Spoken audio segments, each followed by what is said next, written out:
We suspect that our children are not being prepared for the future by what's going on in schools today. But what do we really want for them? And how will we get there?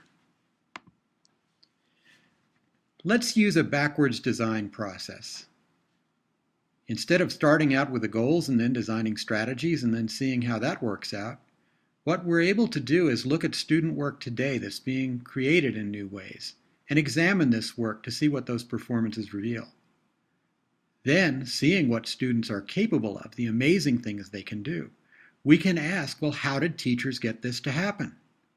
And finally, those practices can be used to validate our vision, to find out how our policies and our decisions cleared the way for these transformations to take place. So when we do this and we look at a video like Aiden's I Am poem, and then hold that up against the performance tasks that are requested by the Common Core, we can see that the standards for second grade in reading, writing, and research were all met in this short little video. We can examine another piece and find a third grader's work from the sciences on the water cycle. In fact, this has been shown to demonstrate 19 of these Common Core standards that teachers are having a hard time envisioning how they're going to fit into their schedule. In the student performances, we see the students' abilities to apply what they know in ways that matter in real life. So then we can ask, how did teachers change their practices? And we have a system for looking at this called LEVERS, which stands for Learner Validated Education Resources and Strategies.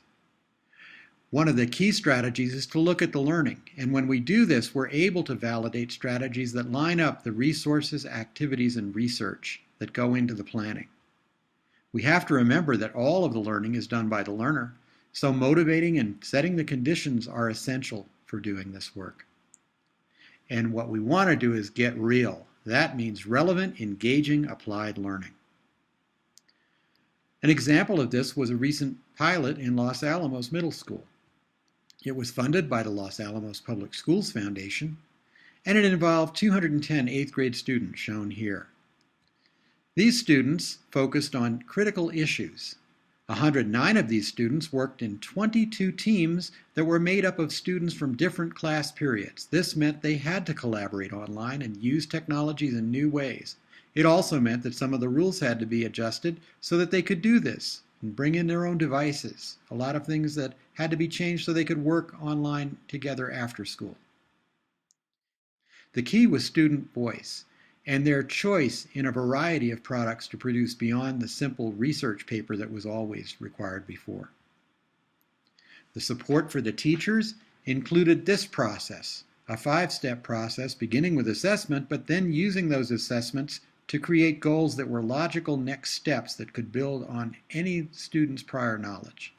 And this was documented in the LEVERS system, where these projects were correlated against Common Core. So here's a product that required the Common Core speaking and listening standard, the anchor comprehension and collaboration, that challenged students to analyze the purpose of information that was presented in diverse media and evaluate the motives. It was at a depth of knowledge of level 4, which is extended thinking. And then, in the development phase, teachers had to prepare tasks that had the potential to demonstrate growth towards goals. So in this case, integrating knowledge from sources while composing was the performance task that was embedded into this. And we'd be able to look at the student performances to see how they did. We didn't have to wait for the test. We didn't have to do some external assessment. We could see it in their work. So now it's time to validate your vision. Our goal is simple to say, but hard to do. To prepare students who can apply what they learn and know in ways that are useful in real life. Another way of saying this is students who are college and career ready. And the challenge, of course, is we're building this plane while it's still in the sky. Educators don't have time to add anything. Test scores seem to be driving everything.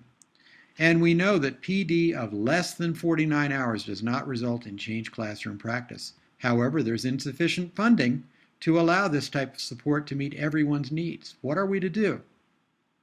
We come to a fork in the road, which is sometimes the elephant in the room, because our choices about compliance versus growth are very difficult.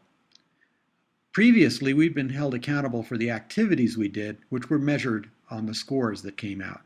But in the new world, our accountability is going to be for results based on performances, not for what we did, but what our students are able to do. If you choose the route of compliance, you're discounting the possibility of growth based on performance. However, if you choose the path for growth based on performance, you'll be doing all the things that are necessary for the scores to increase. So the solutions in real life, validating the vision, are that we really don't need to add extra time for the students to do team online projects. We just have to change the way we're using the time that we have. The scores will rise only when we improve our practices, and these new activities will allow the teachers to do that. Through blended professional development, we can provide sufficient hours and support for educators to change their classroom practice, and using a peer coaching model, we can do so affordably to reach everyone who needs the help.